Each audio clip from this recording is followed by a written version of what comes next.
At World Class Teams, we believe your people will either make you or break you, that complacency is the enemy, and that creating a world-class team is the best way to grow your business. Welcome to part 1 of Lessons of Leadership and Life.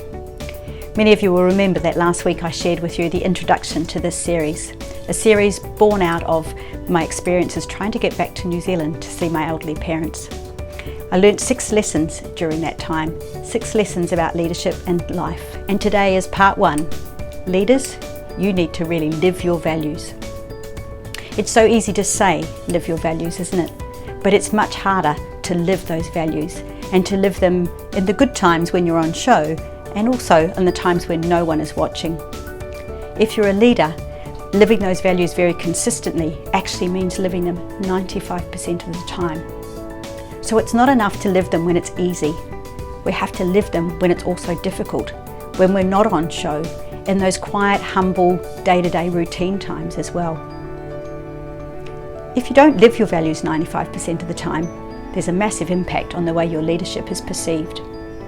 The trust in you goes down significantly as a leader.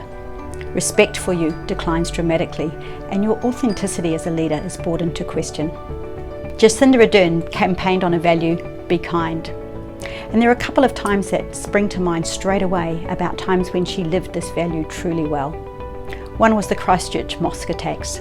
Straight away Jacinda was there, and the heartfelt response she showed to victims' families and to all Muslims showed both empathy and kindness. Again, the eruption of White Island, she was there with that response of kindness and care to everyone who suffered. But these are also showcase opportunities. What about being kind when it was lower profile, when it was just ordinary day to day?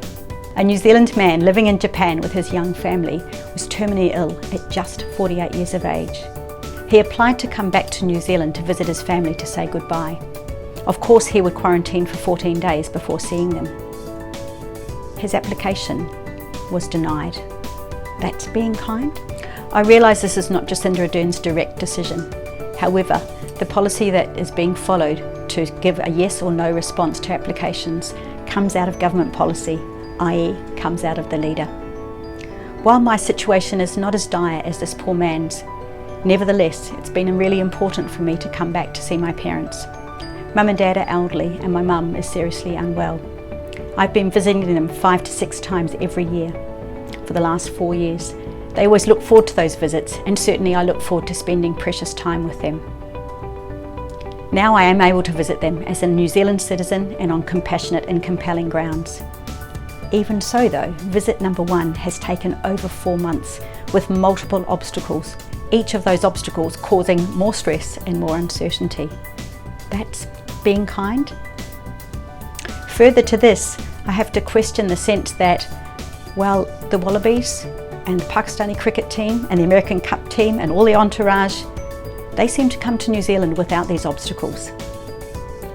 New Zealand citizens, compassionate and compelling reasons, or essential workers? You could be forgiven for concluding that money and entertainment has a greater value than ordinary families and being kind to them. So leaders, live your values well. Understand that your decisions and actions will have a strong bearing on the way that you are perceived as a leader. And I'll see you next week for lesson number 2.